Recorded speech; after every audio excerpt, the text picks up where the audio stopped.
Hello, কেমন আছো তোমরা সবাই? আশা করি ভালো আছো। আমি ভালো থাকার চেষ্টা করলেও ভালো থাকতে পারছি না।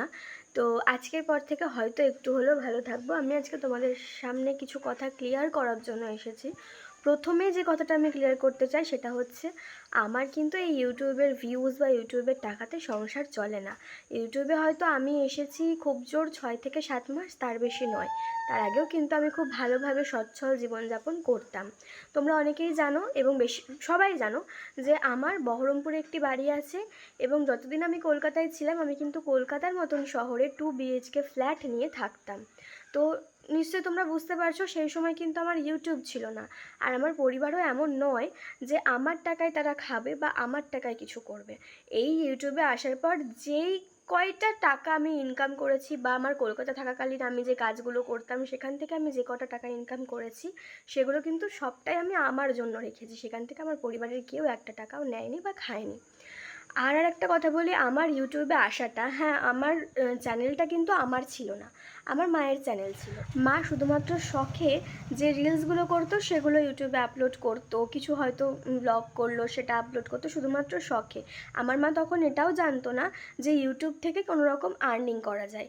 তারপরে যখন আমার প্রীতমের সাথে পরিচয় হয়, তখন প্রীতম আমাকে যখন সব কিছু বললো ইউটিউবের ব্যাপারে, এভাবে এটা হয়, এভাবে ওটা হয়, তখন আমি মায়ের কাছ থেকে চ্যানেলটা আমার হাতে নিয়েছিলাম এবং সেই সময় থেকে কিন্তু আমি চালাচ্ছি। তবে হ্যাঁ, এটাও আমি বলতে পারি প্রীতমের কাছ থেকে জেনেছি, দিশানি আমাকে অনেক হেল্প করেছে, কিন্তু প্রীতম আর দিশানি কারোর মাধ্যমে কিন্তু আমার চ্যানেলে সাবস্ক্রাইবার গেন হয়নি বা আমার ভিউজ বাড়েনি।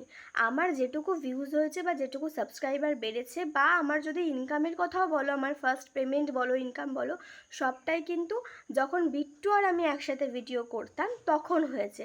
বিট্টুর সাথে ভিডিও করাকালীন আমার কিন্তু সাবস্ক্রাইবার বেড়েছে, ভিউজ বেড়েছে, ইনকাম হয়েছে, সেই ফার্স্ট পেমেন্ট আমি পেয়েছি।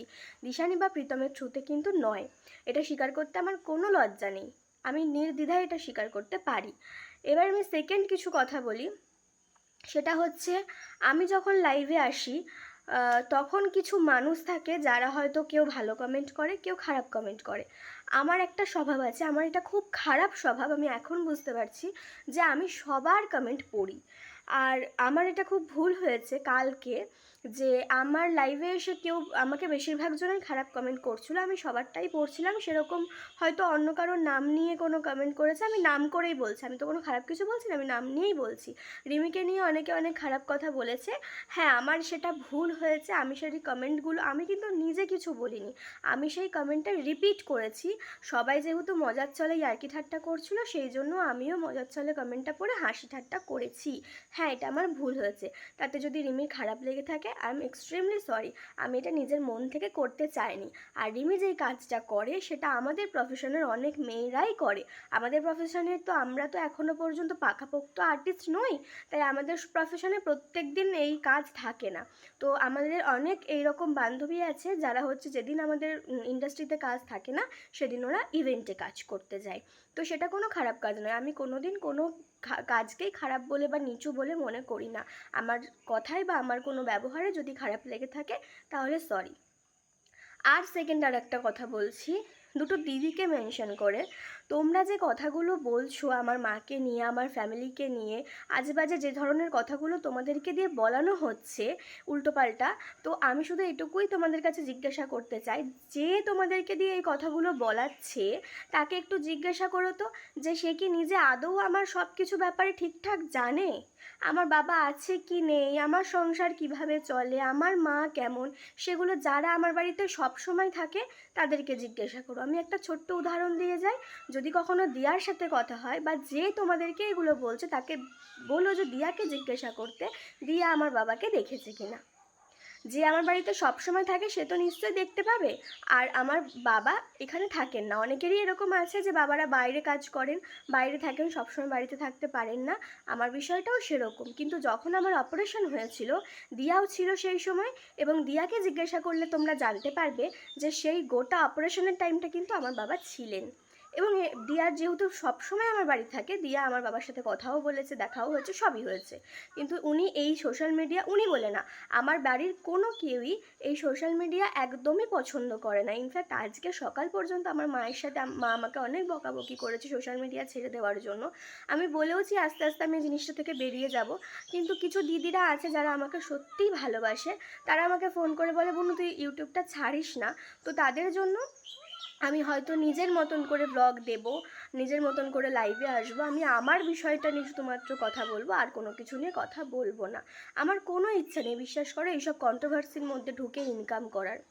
আর আমি হয়তো ইউটিউব থেকে 2বার পেমেন্ট পেয়েছি, সেই 2বারের পেমেন্টে নিশ্চয়ই আমি 21 বছর বয়স হয়ে যায়নি, আমি এখনও পড়াশোনা করছি, আমি 3rd ইয়ারে পড়ি, আমার এই যে এত জায়গায় যাওয়া আসা সমস্ত কিছু 21 বছর বয়স পর্যন্ত নিশ্চয়ই এই 2টো পেমেন্ট পেয়ে হয়নি, সেটুকু তোমাদের সাধারণ জ্ঞান থাকা উচিত। আর আমি আমার বাড়ির এখানে থাকেন এক দিদিভাই, তাকে আমি রিকোয়েস্ট করছি, তুমি করেই বলছি, তুমি একবার আমার বাড়িতে এসে দেখো আমি কেমন, আমার মা মানুষটা কেমন, উনি কতটা অসুস্থ, উনি দিনে কটা ওষুধ খায়, এবং তোমার যদি দরকার পড়ে আমি আমার বাবার সাথেও তোমাকে কথা বলিয়ে দেবো, তুমি এসো আমার বাড়ি একদিন ঘুরে যেও, আমি তোমাকে রিকোয়েস্ট করে বলছি, নেমন্তন্ন দিচ্ছি, এসো আমার বাড়িতে, ঠিক আছে? আর আমি শুধু একটাই কথা বলবো, না জেনে শুনে অন্য কারোর ভুলভাল কথা শুনে এমন কিছু তোমরা বলো না যাতে পরবর্তীতে তোমাদেরকে নিজেদের মুখটা আয়নায় দেখাতে লজ্জা লাগে, এটা আমি রিকোয়েস্ট করছি তোমাদের কাছে, আর কিচ্ছু নয়। আর আমি এটাও ক্লিয়ার করে দিতে চাই, আমার কিন্তু সবাই বন্ধু, কারোর সাথে আমার কোনো শত্রুতা নেই। আজকে এখনও পর্যন্ত আমার ফোনে প্রীতমের বাড়ির ব্লগ করা আছে, এখনও একটা ব্লগ আছে, আমি সেটা আপলোড করিনি, আর আমি সেটা আপলোড করবও না, কারণ আমার ভিডিওর কারণে বা আমার ব্লগ দেওয়ার জন্য যদি আমার ফ্যামিলিকে কোনো রকম বাজে কথা শুনতে হয় সেটা আমি করব না। আমার সবাই বন্ধু, সবার সাথে আমার ভালো সম্পর্ক। আজকে হয়তো সুখের দিনে আমি কারোর পাশে না থাকতে পারলেও, কারোর সাথে কথা না বললে যে বন্ধুত্ব শেষ হয়ে যায় এমনটা তো নয়। কেউ যদি কোনো প্রবলেমে পড়ে বা কারোর যদি কোনো প্রবলেমে আমাকে মনে হয় যে আমি কোনো রকমভাবে সাহায্য করতে পারবো, আমি আবার তার কাছে ছুটে যাব, সেটা আমার মানে যত খারাপ বন্ধুই হোক না কারণ, তার সাথে আমার কথাও না থাকে আমি তাও যাব। তো এটাই। আর কি, সবাই ভালো থেকো, সুস্থ থেকো, দেখা হবে অন্য কোনো ভিডিওতে, যদিও বা ভিডিওতে দেখা না হয় আমি মাঝে মাঝেই লাইভে আসবো। আর আমি যারা আমাকে ভালোবাসো তাদের কাছে আমি রিকোয়েস্ট করছি, তোমরা প্লিজ আমার লাইভে আসলে আমাকে নিয়ে শুধুমাত্র কথা বলবে, আর কাউকে নিয়ে কথা বলবে না। আর আজকের পর থেকে আমি তোমাদেরকে এটাও কথা দিচ্ছি যে আমার লাইভে আমাকে নিয়ে যতক্ষণ পর্যন্ত একটা লিমিটে কেউ কথা বলবে ততক্ষণ পর্যন্ত আমি সবার কমেন্ট পড়ব, কিন্তু আমার লাইভে এসে যদি কেউ অন্য কাউকে নিয়ে কোনো রকম কথা জিজ্ঞাসা করো, যার সাথে আমার কথা আছে তার ব্যাপারেও করবে না, যার সাথে আমার কথা নেই তার ব্যাপারেও আমি কোনো কিছু বলবো না। বুঝতে পেরেছো? আমি অন্য কারো ব্যাপারে কোনো কথা বলবোই না আজকের পর থেকে আমার লাইভে।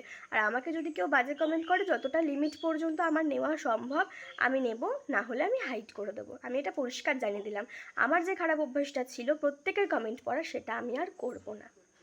চলো টাটা, বাই বাই, সবাই ভালো থেকো, সুস্থ থেকো।